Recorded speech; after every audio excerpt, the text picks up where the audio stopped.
So, one way of conceptualizing yourself is that you're one speck of dust among 7 billion. And when you conceptualize yourself that way, you might think, well, what difference does it make what I say or do? And that's actually quite convenient for you, because if it doesn't matter what you say or do, then you don't have any responsibility and you can do whatever you want. The price you pay for that is a bit of nihilism, but if you don't have to shoulder any responsibility, that's a small price to pay. That's the underground motivation for nihilism. But the other way of looking at it, and this is actually the accurate way of looking at it, is that you're in a network. You're a node in a network, and so you can do a little bit of arithmetic very rapidly and just figure out how powerful you are.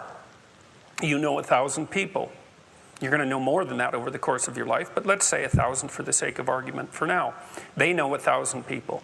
That means that you're one person away from 1 million people and 2 persons away from 1 billion people. And you're the center of that network. And now the way networks work is that information propagates in a network manner. So don't underestimate the power of your speech. Now, Western culture is phallogocentric. Let's say it. Okay, so we'll say, yeah, that's just fine. That's exactly what it is. It's predicated on the idea of the logos, that the logos is the sacred element of Western culture. And what does that mean? It means that your capacity for speech is divine.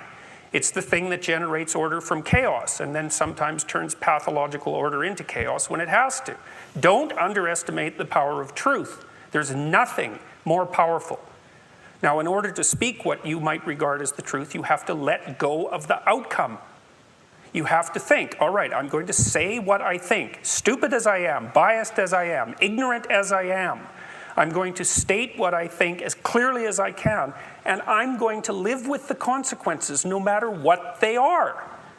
Now, the reason you think that's an element of faith. The idea is that nothing brings a better world into being than the stated truth. Now, you might have to pay a price for that, but that's fine. You're going to pay a price for every bloody thing you do and everything you don't do. You don't get to choose to not pay a price. You get to choose which poison you're going to take. That's it.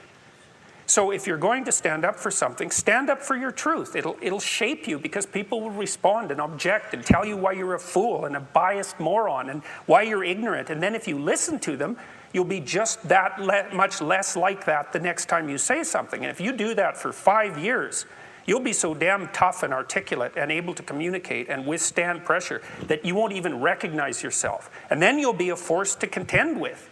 And you don't get to wait until, because I get letters like Gad Saad gets all the time too, from faculty members in particular, and they say, well, when I get tenure, it's like, then they think, well, when I'm an associate professor, and then they think, well, when I'm a full professor. It's like, if you're a professor already, you're like the most protected person in the history of the planet, and you need, well, okay, but one of the things that indicates is that it's almost impossible to provide people with enough protection so that they feel safe to speak. Okay, so we'll address that directly. It is not safe to speak, and it never will be. But the thing you got to keep in mind is that it's even less safe not to speak.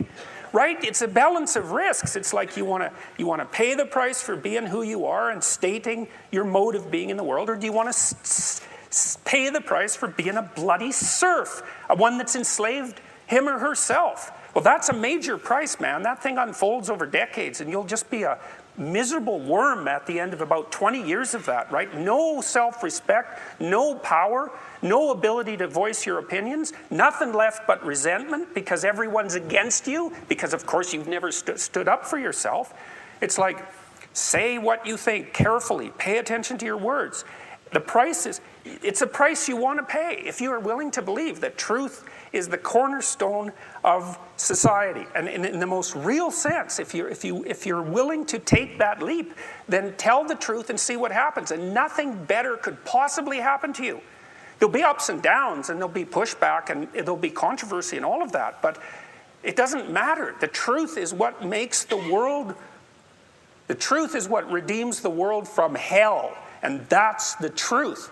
And we saw plenty of hell over the last 100 years, and we haven't learned a bloody thing from it.